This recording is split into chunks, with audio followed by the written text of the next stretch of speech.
people have different perspectives and different opinions about everything. Every little bit of change makes a huge, huge difference. We're mostly all taught how to compete. We're not taught how to cooperate. Then they can start to have conversation to get to a place of resolution.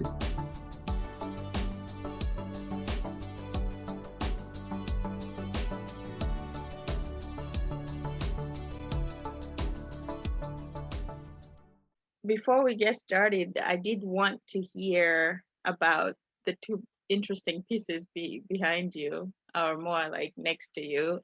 So as you introduce yourself, if you could just talk about that, and I would love to hear it. Great. Thank you so much, Nazia, for the experience and for the opportunity to answer your questions and help you better understand my perspective of the conflict resolution world. I'm a workplace consultant. I've been through a wide array of industries and experiences that have led me to really focus on conflict prevention and resolution in the workplace. And so that is my passion. And conflict resolution in the workplace is part of human rights. So this is my little scripture from the Persian Empire's kind of Cyrus Cylinder, it's called. And that's where the first human rights declaration was written. So I like to keep that symbol in my house. And this is a goddess. And I just love having it with flowers. I think it's a good symbol of the feminine power. So I really enjoy having little symbolic things in my house. And so that's that. Yeah, it's beautiful. Thanks for sharing that. Thank you. So can you talk more about your work? Also just your personal journey on how you ended up doing what you're doing. So I started my journey as an immigrant to the United States, and a lot of my conflict resolution skills began with my family assimilating and with community building, engaging in a lot of different nonprofit organizations in the Iranian American community. And then I ended up really being passionate and driven towards conflict resolution. So when I was at UC Irvine for undergrad, I was studying international relations with a focus also on the Spanish language and culture. So I decided to get my mediation certificate and pursue kind of a peace building route. I encountered the Center for Citizen Peacebuilding, and they were trying to expand their program that focused on intergenerational conflict that is basically rooted in, conflict that's in war regions or that's associated with, events that are human rights oriented, such as genocide or the Holocaust. And so they decided to really help with campus climate issues that were rooted in all of that by creating the Olive Tree Initiative. And so I and my professors and my colleagues started the extension of the Olive Tree Initiative branch from Israel, Palestine to Armenia, Turkey. And that really began my kind of grassroots involvement in conflict resolution and helping educate and train the next cohort of students, a cohort of students that would travel to the region and educate themselves and from experiential learning. I love that model and that concept, and that's where I get my origins of conflict resolution and prevention from. I love the power of multi-perspective narratives and the fact that once you put different narratives together, you're able to see a bigger picture and a blueprint that kind of highlights where the gaps are and where the needs are. And so that's really where I started to, as an individual and a professional, really look at conflict from a different perspective and peace building from that perspective as well. So that led me to apply for the Master of Dispute Resolution program at Pepperdine University School of Law. And it's a very awesome program that involves people internationally and domestically. And it's definitely experiential education as well on top of theory and practice. I was involved in the mediation clinic, got to experience conflict resolution within different industries, such as the Ombuds Office of LAX or the Catholic University of Lyon, France. So a wide array of very exciting experiences that really allow me to put theory into practice.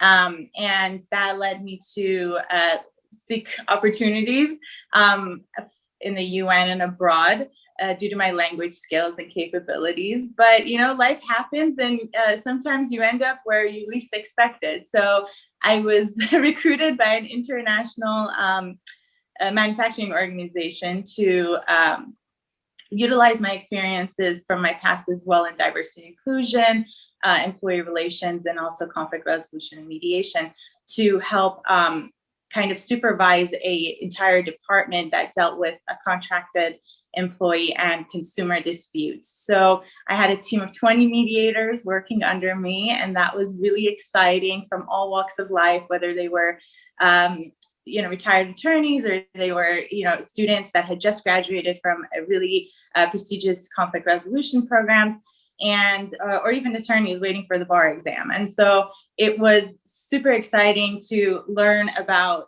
both contracted employee disputes and also consumer disputes, and really be able to understand people's interests and really help humanize the situation and get people to an agreement. So I really enjoyed that kind of work environment, and it was really exciting and awesome within a very demanding industry. So it was very cool and very exciting. Then the Me Too movement kind of happened, and I was wondering what I can do that could contribute to that. And so I decided to pair up with a bunch of executive coaches and really offer mediation, external conflict resolution, and training services based on all my experiences in my education, in order to really be able to provide a third-party, confidential, impartial, neutral perspective onto whatever was going on, whether it was a dysfunctional team or rogue management or just a group that was going through transition and needed to scale.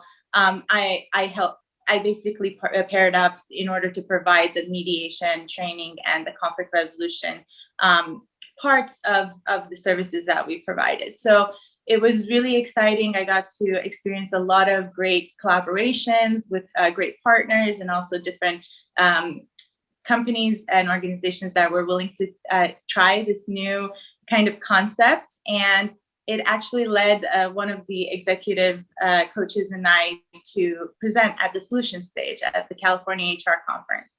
And that was really exciting and awesome to bring, alternative dispute resolution, conflict resolution to HR, really as a supplement, and introduce it as a supplement for triaging situations through mediation. So that was really cool. And then I got to work with different clients from the marketing world to the education sector.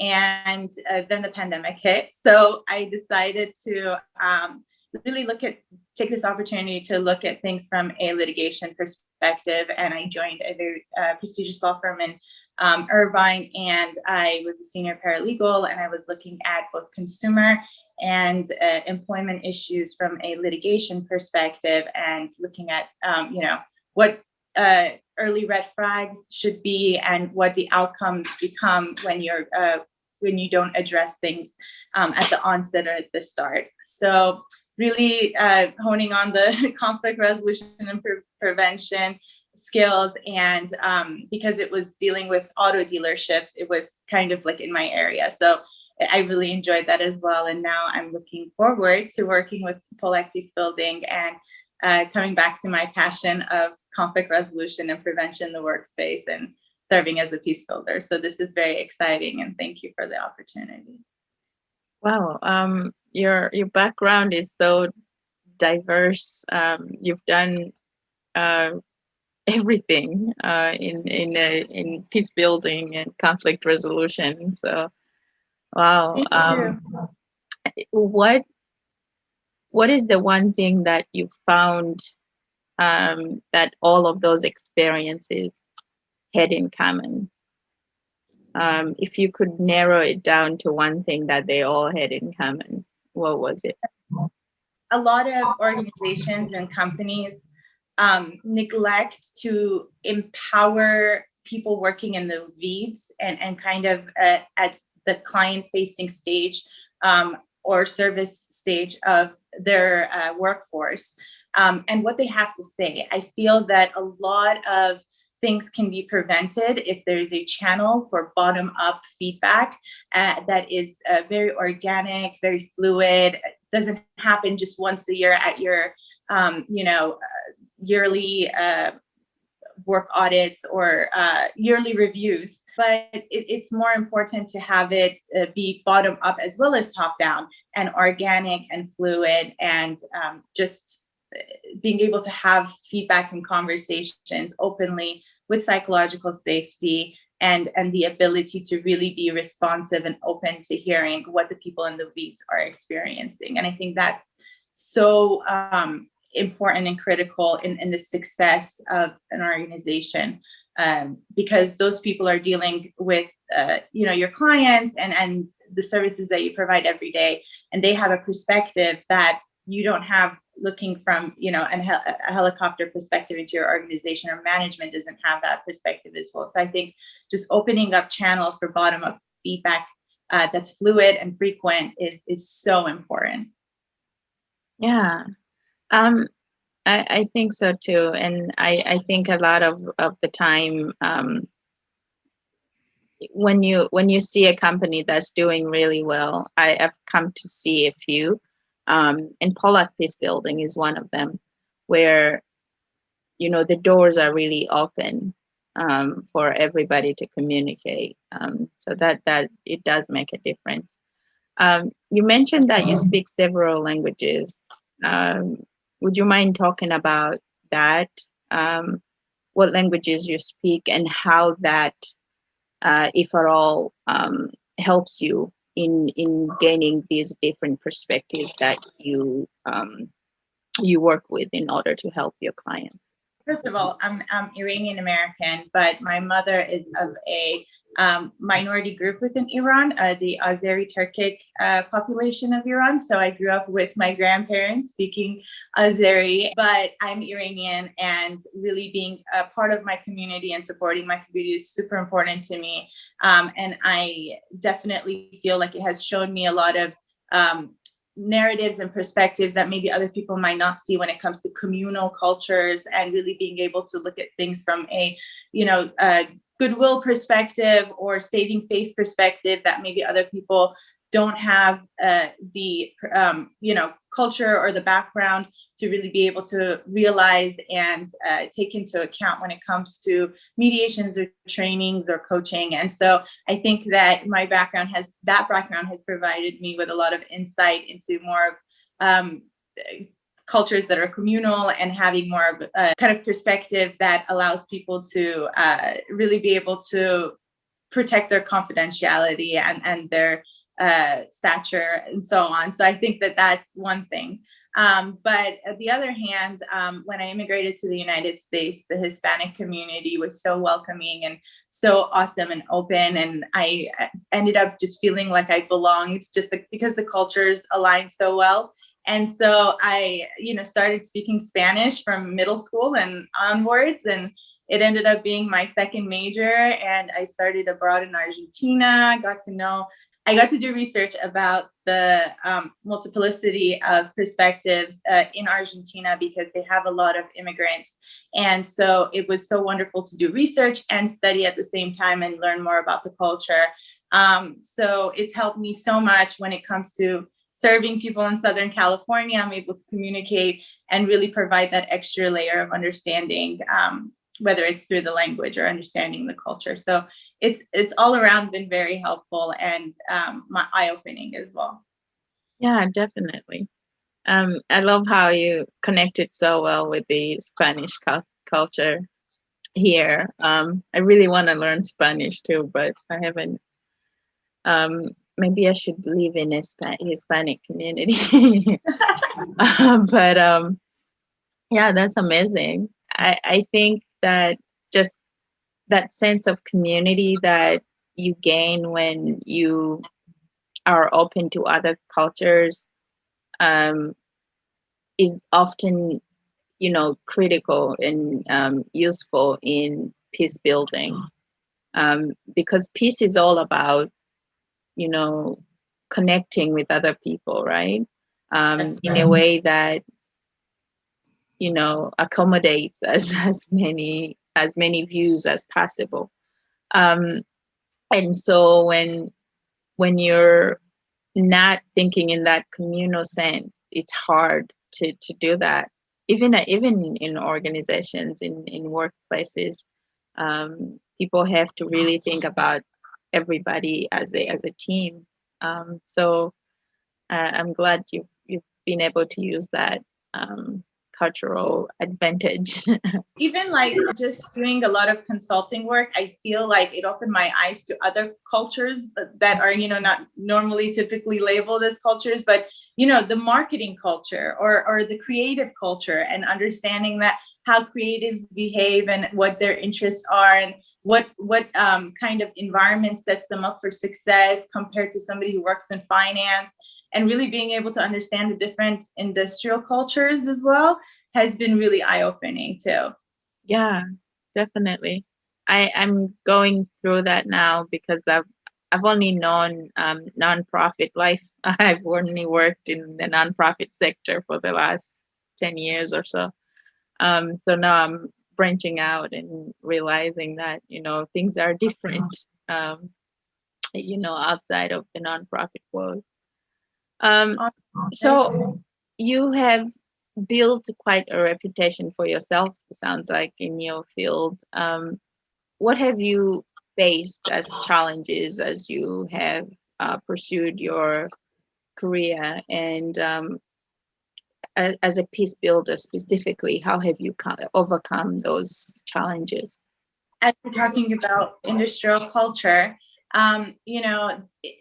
we all know that mediation and conflict resolution is a very male-dominated industry, and especially a lawyer, attorney, or judge-centered industry. And so I feel that the skills for really being able to draw out narratives and really be able to piece together what people's truths are, really be able to draw out a resolution that maybe sometimes isn't tangible and it's not monetary, and it's more about building a relationship, maintaining a relationship, or even reconnecting a relationship. And so those things are more meant for somebody who is human capital focused and kind of human centered. And I feel that people with art skills and expertise and backgrounds are able to really utilize that extra education and deal with conflict prevention and resolution and peace building in general in a manner that just has that extra human touch. And that's so important. So I do believe that one of the challenges that I've had is obviously young, Middle Eastern, and female, who's not an attorney, who's not a judge. So it's definitely been an uphill battle. But because of the results that I've seen when I've gone into rooms, when I've done trainings, mediations, or consulting, I do feel that I have a passion and I have a skill set that is highly valuable. And so I keep pushing through. And sometimes it works, sometimes it doesn't. But I definitely love the challenge, and we'll keep pushing forward until the status quo changes. I really do feel like we need to diversify the peace building world. So that's definitely something that I strive for. Yeah, definitely. And it sounds like you are doing a great job starting that journey, that diversification of the field, because we do, it's hard for people to become things they don't see, they haven't known.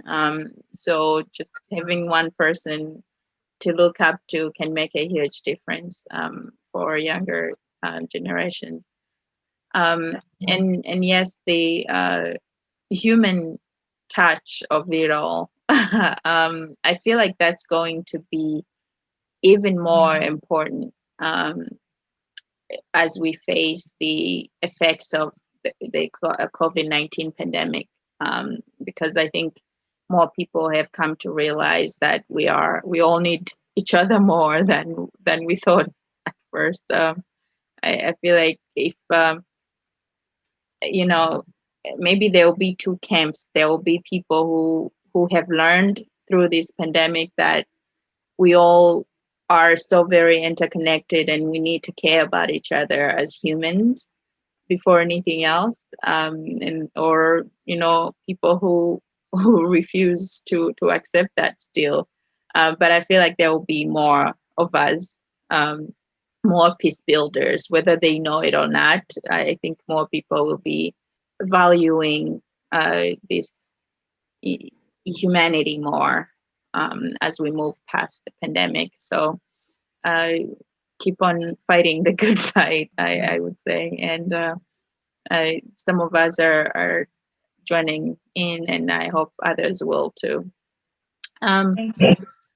Yeah, for your day-to-day work, if you want to talk about that, what does that entail, and how do you feel that contributes to the field? Definitely. I feel that one of the things, other than my position and my new involvement with Pollack Peacebuilding, I feel that one of the things that I've been doing on this side that's been so exciting and it's just been breathing life into me is engaging in Clubhouse, and which is a social media platform for engagement.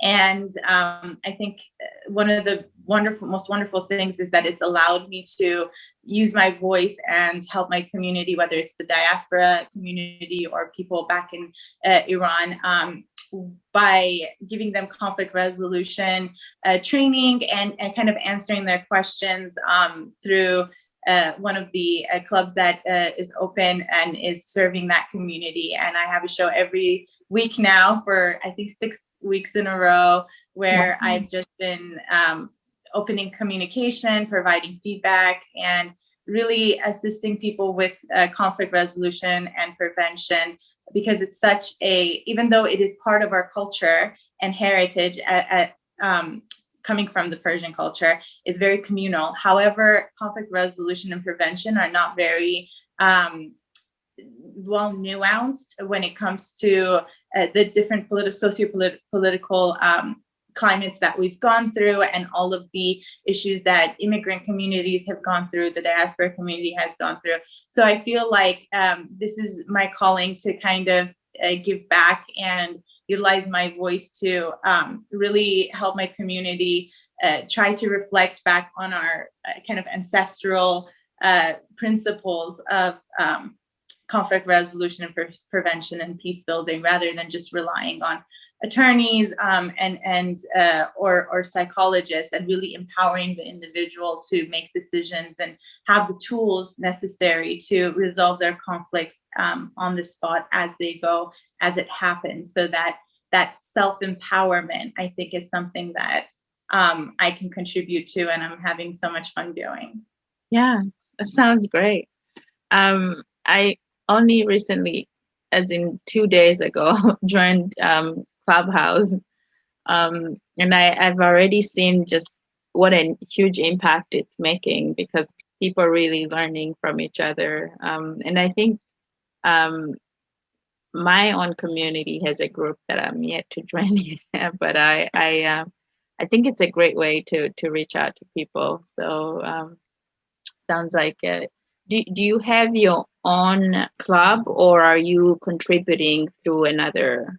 Iranian community, I'm contributing to the Club Iranians in France, and I have my own English conflict resolution, workplace conflict resolution club that I just opened up, and I'm gaining members through. And I can't wait to do one of my first, events with Pollack Peacebuilding as well, and see how it goes. So excited to kind of join forces and see what we can do. That's fantastic. I will look for you on Clubhouse. So maybe I can attend one of your workshops. Awesome. Thank you. Yeah. So you've talked about some of these challenges of diversity and not having quite as much access as the lawyers and the judges may have in the field. but you overcame that. What are some tools you use as you work as a peace builder? Some strategies that you found useful in your daily work, or even in your personal life, that you think someone might gain from? Sometimes, in order to gain respect and trust and to show what you're capable of, data speaks louder than words. And so, because our work is very verbal, and there isn't really any quantitative matrix that can go into it, I early on started developing ways of turning the confidential one-on-one conversations that were more qualitative into patterns of behavior or gaps in communication system, information, and so on, in order to be able to quantify what I'm seeing, and the different perspectives and how they're coming together and what they're showing.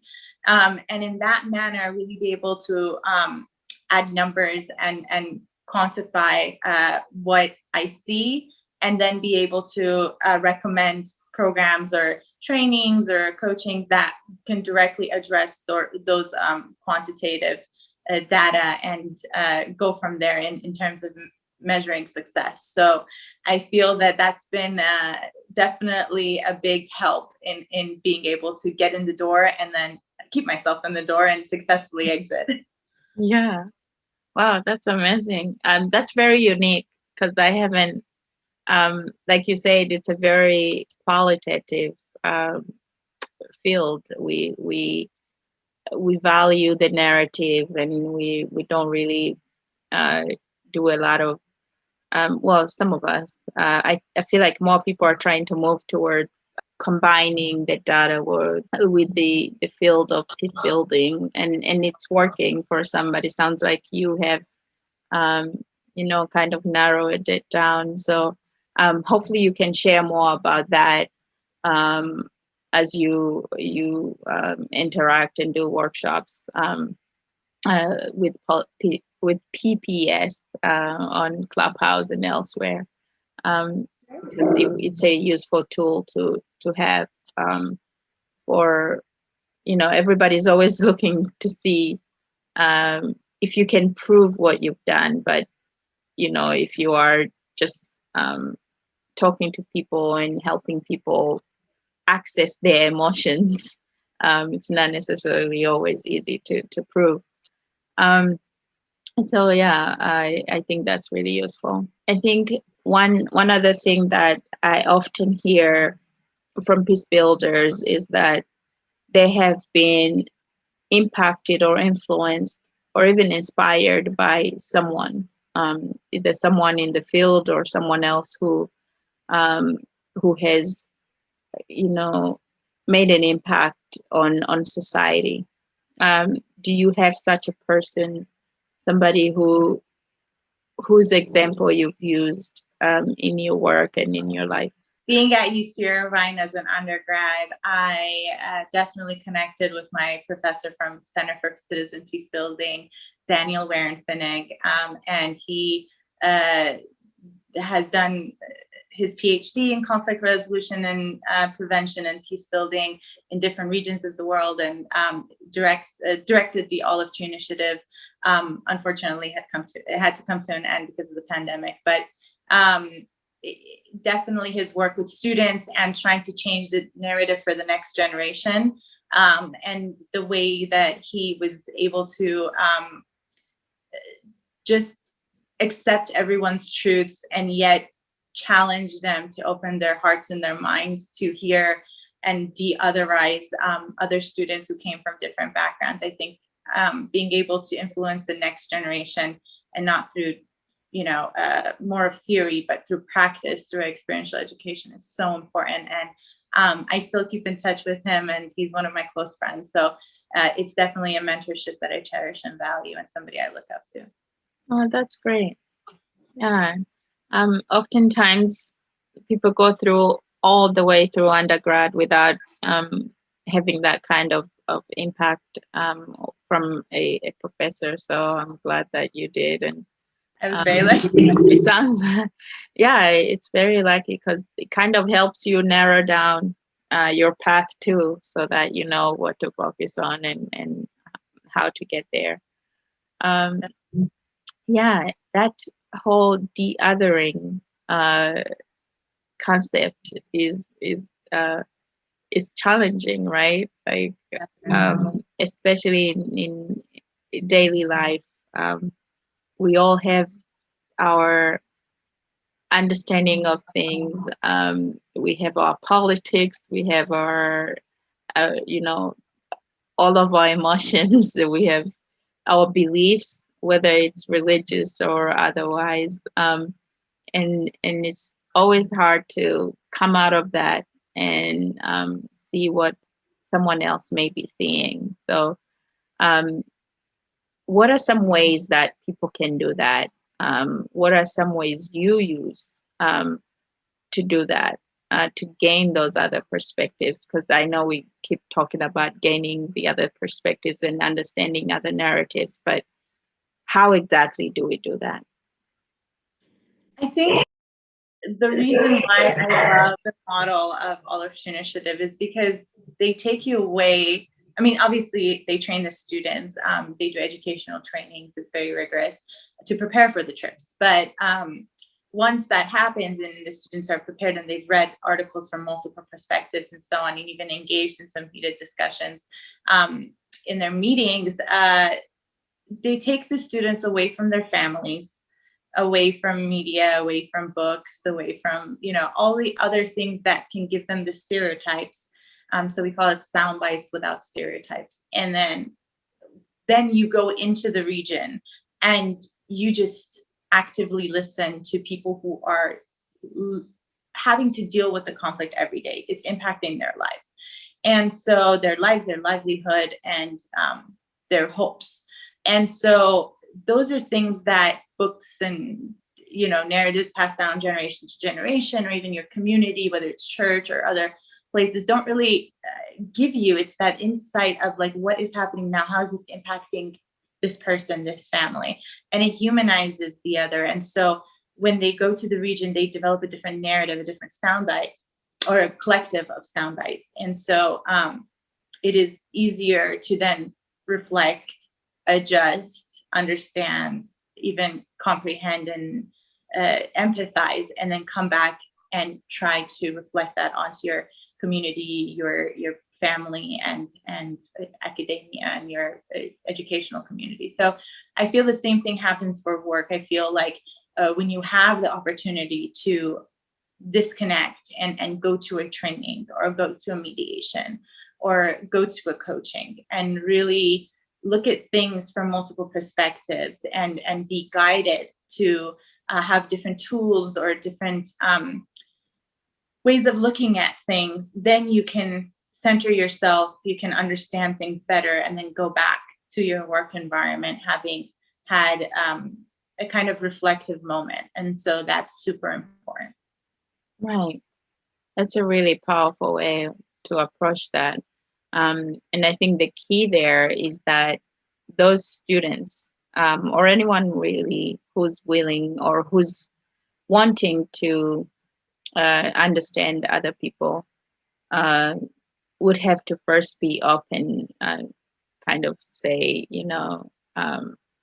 my ideas are not the only ideas.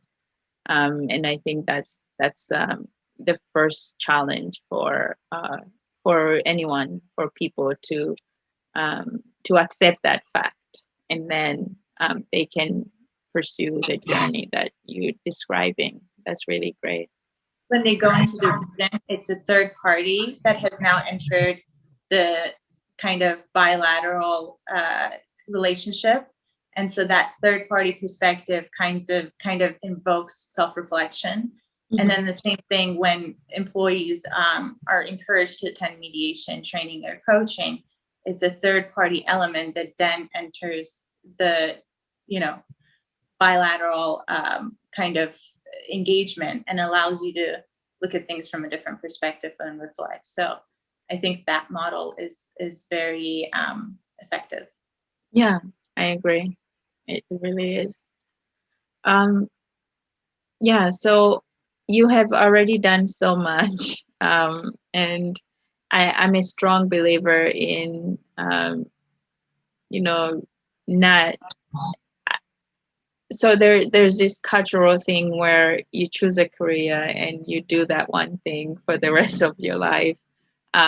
What I love about peace building is that you can do it in so many ways, like you have already done. What else is ahead for you? What do you think you're looking to do in the future?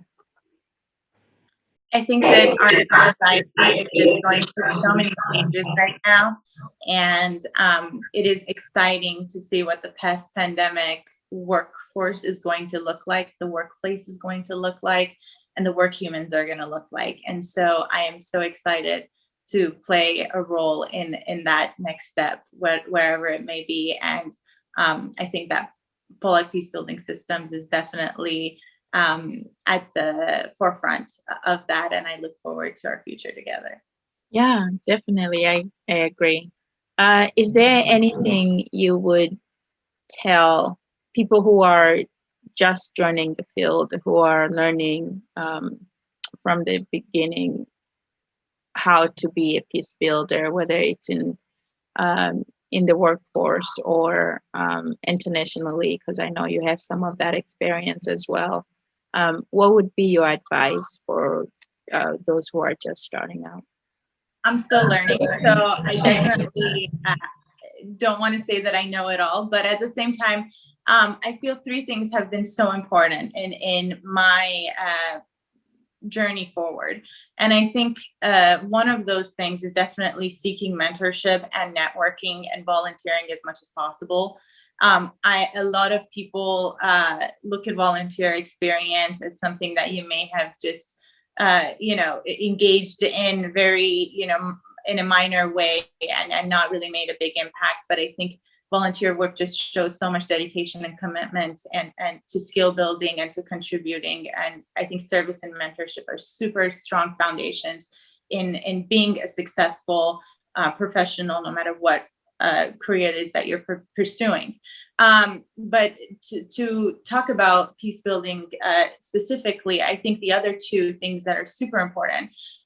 One is, listen, I wanted to go to the UN and I wanted to do foreign policy, and I wanted it so bad as an early graduate. But the opportunity came in a male-dominated auto manufacturing industry. And I was scared and I was terrified, but I took it because at the end of the day, even though it was so foreign to me, the industry, everything was so foreign to me, my skills were so valuable that it challenged me to utilize my skills and yet learn about a whole new industry and how to apply my skills to it. And I feel like early graduates should take any opportunity that comes their way, even if the title doesn't match, or if the opportunity is not really what they wanted or passionate about, because it will give them the perspective and the skills and the challenges that they need to overcome by applying their skills to a completely different world, because the world of peace building is dealing with a lot of unknowns. And if you can master the muscle or build the muscle to face the unknown utilizing just your skills, that's extremely powerful. And it builds a very strong foundation. But lastly, I think that another thing that's super important is being grounded and humble, and knowing that it's going to be a tough road, and really building that strong, thick skin to really know that there are a lot of challenges ahead. This is not an easy industry to be a part of. So just realistic expectations is super important.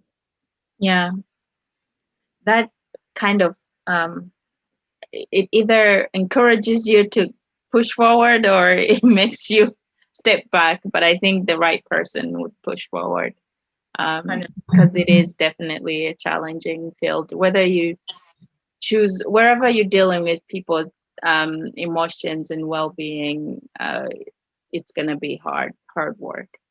So whether you do it internationally or locally, even within your very local community, peace building won't be easy. So I'm glad you brought that up. Yeah, I think to wrap it up in one sentence, like you just have to be certain about your ability to tango with the uncertain. Right. I think that's just something that definitely, it's a metaphor that I always think of when it comes to peace building. If you're going to engage in it, that's the motto, I think. Right. Yeah, I agree, because things unfold as you go. So yeah. Anything else you'd like to add? Any last comment? I just look forward to our journey together, and I look forward to working with you, Nazia. I read your bio, and I'm super thrilled and excited to get to know you. So thank you so much for your time and this opportunity.